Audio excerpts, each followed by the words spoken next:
Mary? No, the woman behind Mary, I'm sorry. Do you want to come and speak into the mic, or do you want to? Not Mary, I'm talking to the woman behind her. Sorry, Mary, I'm like looking right kind of through you. So. You want to speak to the mic?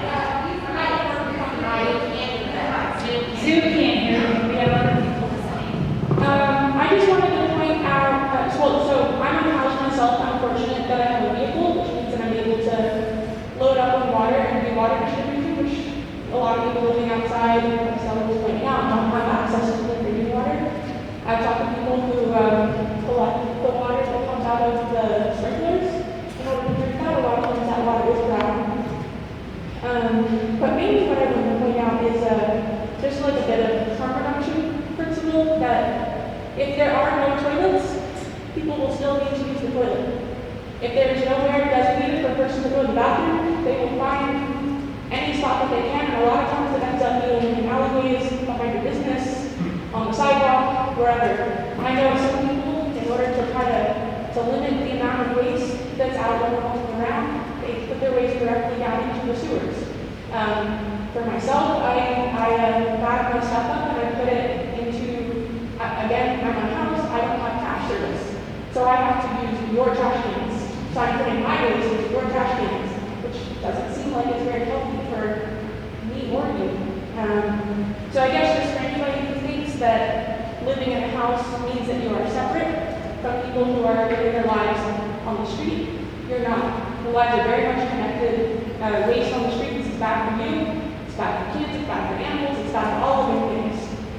So we ask for trash cans, for trash disposal, and for a way to wash our hands so that we can reduce the spread of disease to our friends and loved ones at the camps that we stay at, and also reduce the spread of disease to the people who are in the houses or to the children who are playing in alleyways and things like that.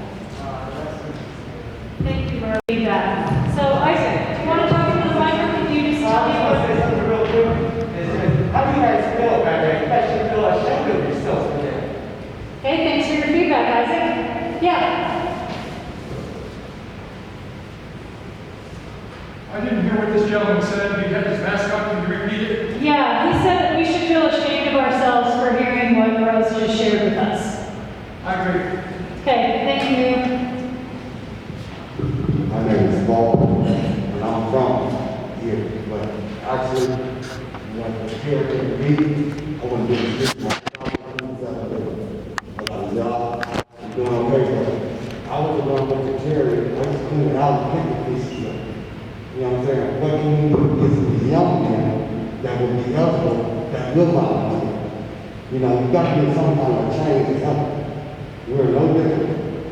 You know, I got CEOs, I got people, like I'm saying, I got common license, and I'm still out here. I'm saying, I'm from gangland, I'm from Illinois, but I don't talk that way. I see my brother got killed when I was 10, shot in the back. So there's nothing but what can we do once a person do change? Because I run into problems. People talk down on me, I want to snap, but I humble myself because I got God to pray with me. You know, and the thing about it is once we do get out of this, what are we going to do to keep us out of here? Because we got some people that still talk down on you. All they want to do is for what the money the state going to give you to help them take care of themselves. What can we do to keep the change in that person? You know? We got a lot of volunteers out there, some good ladies. There ain't no men out there, some of these ladies that got kids at home that's out there helping these people in the streets. That's what made me change. I was doing ladies in my life with my sisters. So I had to change. I took off on this day to come. I don't care about money. I care about people. I want to put a face to this. You know what I'm saying? I'm from my chief is in over there supermarket, but I serve God. So I'm from that way. So you can't say you can't change, but what can you do to help us? This is like death. How I see it. So when people come up and get on the mic, you can't tell nobody how to breathe. How to speak hard, they speak. It hurts me to see that because that's not what let's get past this line we got to always say. But what can we do? We got a lot of kids out there, girls, and running around. So they're on drugs.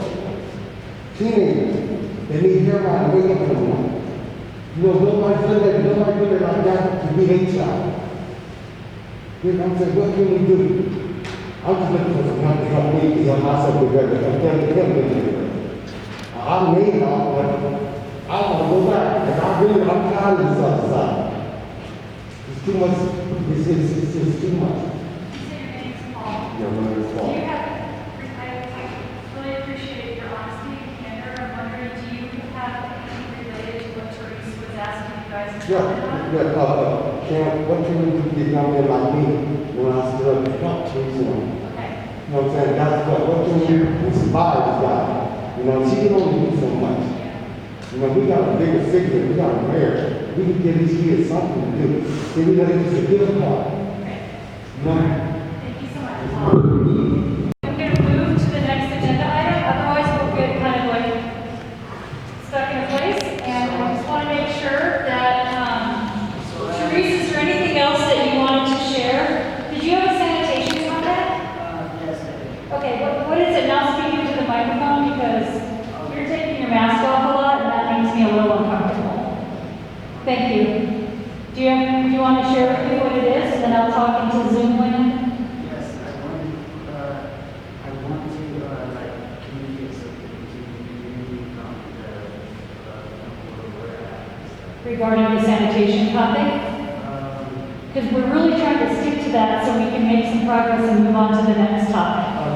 So I need to mention something to the community and stuff, right? All the community stuff.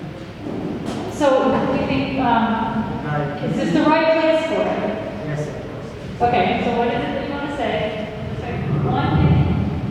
One Keep your minute. mask on. Thanks. 1 minute, my mind goes.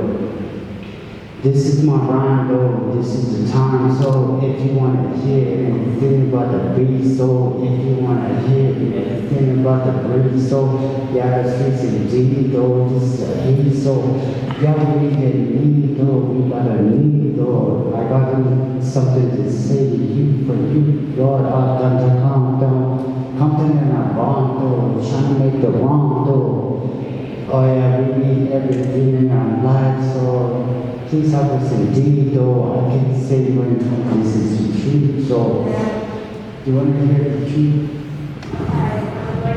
So, okay, so we are struggling with the stuff and stuff because we don't have like certain things that are within our community and stuff, and we're really just like you are. We're all community, right? Honestly. So, we need help, we need outreach, we need people to, you know, train people that help. So anyway, just, I wanted you to know that, continue to be strong and stuff, you know, to help us because, we're here. We're always going to do this, and then the voice is always going to be heard and said, a lot of times the voice is heard and said, they don't want this person. What's your name? My name is Noah. Noah? Noah. So, Noah's, trying to be hygienic. Noah's inspirational. All talk and no action is probably not what we're here to accomplish, and so we are taking On the really contrary, detailed notes. We're they're writing hoping to talk everything as down, much as they trying to can get as without many people having as it lead to possible. action. I appreciate how you all That's why are the first 30 minutes was complying with the thrown under ground the bus. group agreements, and so I really thank you for me, because I'm just trying to keep this meeting moving so that we can hear from as many people as possible. I'd like to move on to the next agenda item though, because there are a few things that I know some of you are really interested in talking about today. So, James is going to talk about locker updates. So I'm just curious if you want to come up and. Director of Homelessness Resolution and Housing Stability. Thanks, Denise. Hi, everybody. Nice to see you. I'm glad that you took the time out of your day to be here with us. And I want to give you a quick update on the locker storage facility that we opened earlier this year at the Memorial Usuri building at 303 West Colfax. Does anybody use that? Does anybody utilize those lockers? How many of you actually heard it? We will not. Okay. It opened earlier in the year. There's 200 lockers. It was part of the settlement that we would provide that service. Most of you, all of you know what a needed service that is to have lockers. There's been some positive news and some challenges around this site. So for those of you who don't know, it's operated by the St. Francis Center. Most of you are probably familiar with the folks at St. Francis at 23rd and Curtis. And so their staff operate that facility. They staff it during the day. Folks can go in and use it during regular business hours. And we got some feedback from St. Francis that there's some challenges there with the building. A couple of things. I just want to make sure I capture everything.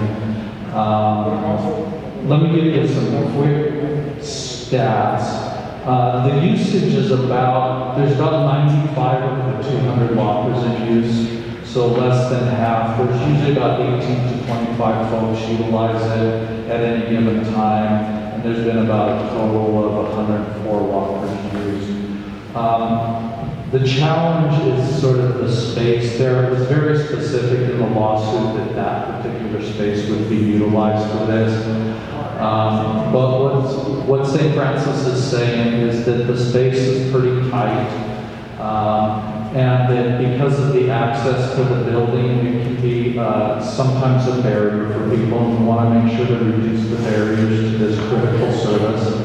And additionally, the staff is having a difficult time getting in and out of the building, leaving for lunch, just providing a quality service there. So they would like to propose that we move that to a different location. They're looking at various facilities. One of the tenets of the lawsuit was that it be centrally located, and that's part of why this facility was chosen. And again, there's challenges with it. And so we want to just throw out there that we would like to look at as St. Francis would. We want to support them looking at an alternative site. And so we will probably look at, after this meeting, we won't do it here necessarily, but I want to throw it out to you all, to have a separate group that utilizes the lockers, and those who are interested in analyzing a different site to be able to propose going outside of that building and using the site. Maybe St. Francis has identified a site at 23rd Broadway, but we will look at other locations. How do you guys suggest we get there? We're homeless. We don't have any bus fares to get to these locations. No transportation. I mean, when we do have money, we pay our taxes, they pay the bus. Yeah, that's a great question. That's part of why we keep it really centrally located. So it's 300 West Colfax right now. It's fairly adjacent to Civic Center. That was part of the criteria, and we will continue to meet those needs. That's a really legitimate concern that we want to continue to honor. Two questions. One, what are the hours of access and days of the week? And number two, when you mean access barriers, what are you talking about? Are there a lot of stairs or something and it's hard for people to get in? So it's in the building that it's in. You have to go through another door. It's part of the sheriff's department. So not everybody feels entirely safe going into that building. So there's a security check? So, one second. So there's a security check to get access to the lockers? I don't think do you need to do security check? You don't need the security check to access the building. They do an initial bag check for things that are being stored on site in the locker to make sure that there's the safety of the space is kept in integrity. It didn't pick it up in the microphone, but what Chris was saying is that you have to do a bag check. And then the other barrier for some people is it's a super tight space.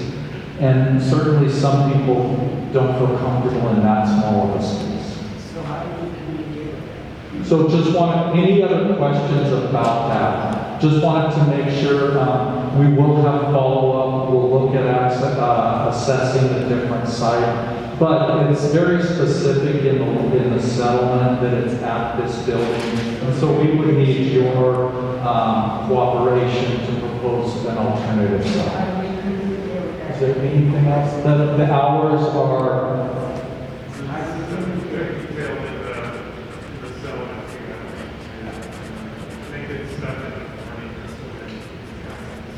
yeah, I think it's 7 a.m. to 4, but I'll confirm that.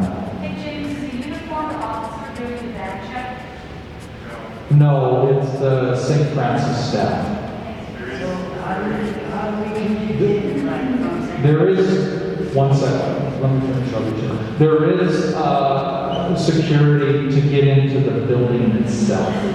And that's not for the lockers per se, it's for the security of the building. And so therefore then people have to pass through that. That's the other sort of barrier. Finally, he says so.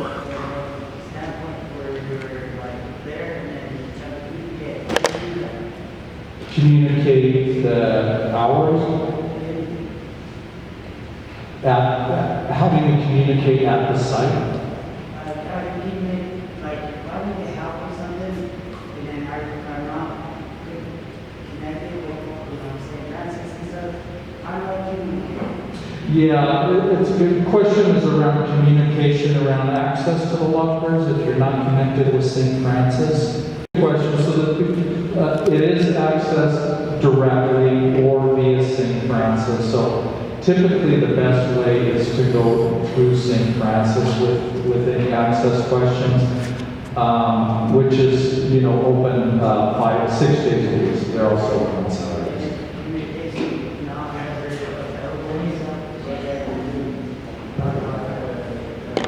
and stuff, so communication is not available. Like you said, communication is not available and stuff, so how do you? See, I just have a question that I think might be worth asking.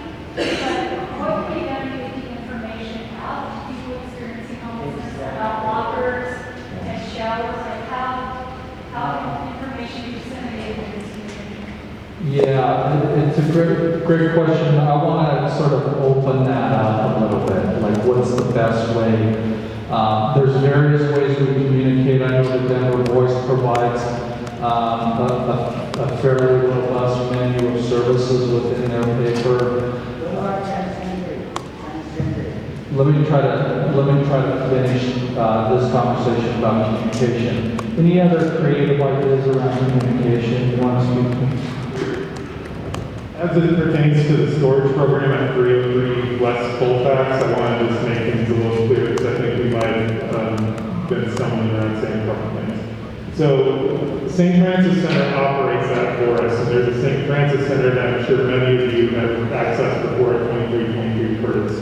At 303 West Colfax, you can walk in for a locker at that location, and there are St. Francis Center staff there. So that location is staffed by, I believe it's 2 employees of St. Francis Center, and then there is a contracted security guard present as part of that team as well. So 3 people operating that room.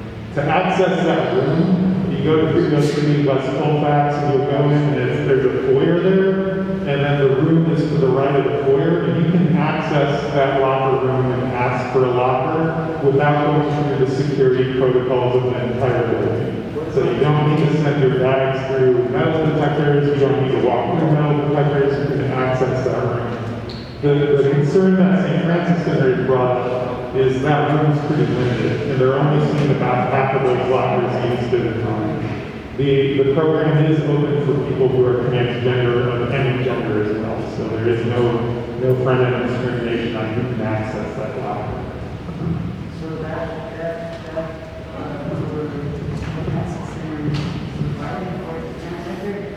Yes, open to all gender. What other questions do you guys have for James regarding lockers?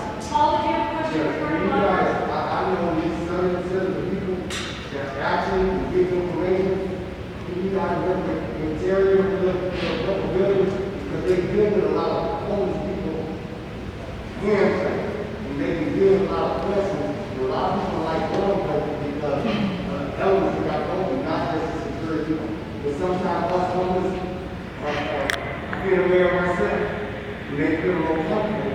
I'm going to the church, or going to people.